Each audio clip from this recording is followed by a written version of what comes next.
Егер адамдар саған лайықты түрде құрмет көрсетпей жатса, немесе сен қалаған қарым-қатынасты саған жасамай жатса, оның себептері болуы мүмкін. Көп жағдайда ол сенің өз-өзіңді қалай ұстауыңа байланысты. Немесе адамдардың сені қабылдауына, саған деген көзқарасына байланысты. Мен айтайын деп жатқан нәрселер сенің қарым-қатынасыңда болса, онда сен осы видеоны көруің керек. Біріншісі, сенің пікіріңді ешкім елемейді. Сенің уақытыңды бағаламайды. Саған уәде беріп, оны орындамайды, немесе сені кездесуге шақырып, өзі кешігіп келеді, немесе мүлдем келмейді, сені жетістіктеріңді елемейді, сені өзгелердің алдында төмендетеді, құнсыздандырады, басқа адамдардың алдында сені төмендетуге тырысады. Қазіргі мен айтқан нәрселер сенің арақатынасыңда біреуі де болса, онда сен осы қателіктерді жасап жүрсің деген сөз. Ең алғашқы және өте маңызды нәрсе, өз-өзіңді бағаламайсың. Сенің қателігің, менің пікірім маңызды емес, басқалар менен жақсырақ. Басқалардың ойы менен жақсырақ деп ойлайсың. Мені ешкім тыңдамайды деп өзіңді құнсыздандырып, төмендетесің. Шешімі өзіңнің мықты жақтарыңды мойындап, өзіңе сенімді бол. Адамдарға өзіңнің пікіріңді айтуға қорықпа. Қысқасы, жалғыз болған кезде тек қана жақсы нәрселерді ғана ойлау, өзің туралы. Екінші, сен шекараңды қоя алмайсың. Ол бар, және сен оны қорғай алмайсың. Немесе ол шекара деген сенде мүлдем жоқ. Сенің қателігің барлығына я деп жауап беру. Біреу саған жағымсыз бір нәрсе айтса, сенің жеке басыңа тиетін нәрселер айтса, жасаса, немесе сен оларға үндемей қоя саласың. Соның барлығы сенің жеке шекараң бұзылып жатыр деген сөз.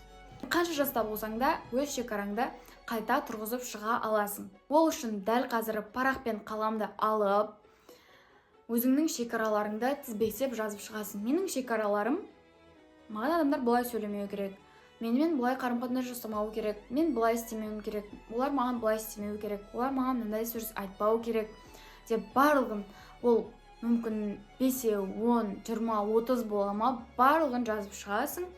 Сосын оны өзің күнделікті оқып отырасың, есіңнен шығып кетпеу үшін барлығын оқып отыр. Адамдар сол шекараңнан өтетін бір нәрселерді айтқан кезде, жасаған кезде, сен оларға бірден белгі бересің. Қандай белгі бересің? Маған олай қарым-қатынас жасауға болмайды. Маған олай жасауға болмайды. Менімен олай сөйлесуге болмайды деп айтасың. Олар бұзған кезде сен ашық айтасың, өз ойыңды ашық білдіресің. Сонда бәрі керемет болады. Сен шекараң бұзылған кезде ештеңе айтпасаң, үндемей қоя салсаң, ол адамның миына мынандай белгі барады. Бұл адаммен мынандай нәрселер істей беруге болады екен дейді де, ары қарай жалғастырады. Егер де сен жоқ, менімен бұлай болмайды деген белгі берсең, олар міндетті түрде сенің шекараңды бұзатын нәрселер жасамайды. Сенімен абайлап қарым-қатынас жасайды. Үшінші, өзіңді артық дәлелдеуге тырысасың. Кейде біз адамдарға біздің қандай жақсы адам екенімізді, мықты екенімізді дәлелдеуге тырысамыз. Бірақ бұл үнемі пайдасын тигізбейді. Ол кері әсер етеді көп жағдайда. Барлығына ұнауға тырысу, мақтану, өзіңді мықты етіп көрсету үшін барлығын жасау. Өзіне сенімді адамға дәлел қажет емес. Шешімі өз құндылығыңды, өз мықтылығыңды, өз жақсылығыңды сөзбен емес, іспен көрсет. Төртінші, өзіңді төмен қоясың. Көп кешірім сұрау, өз ойыңнан үнемі бас тарту, өзіңді үнемі кінәлі сезіну. Бұл да бір сені адамдар бағаламауының себебі болып табылады. Өз-өзіңе сенімді бол. Сен қандай шешім жасасаң да, қандай пікірде болсаң да, оны өзгертпей ашық айт. Өзіңді құрметтесең, өзіңнің ойларыңды құрметтесең, басқалар да сені дәл солай құрметтейді. Бесінші, құрметсіз қарым-қатынасты қабылдай бересің. Егер де біреу саған құрметсіздік көрсетсе, сен балағаттаса, немесе тағы сол сияқты құрметсіздіктер көрсетсе, онда ол адаммен өзіңе бұлай жасау керек емес екенін айтып, онымен қарым-қатынасыңды шекте. Адамдар сені қалай сыйлау керектігін сен өзің үйретесің. Алтыншы, сен өз пікіріңді мүлде білдірмейсің.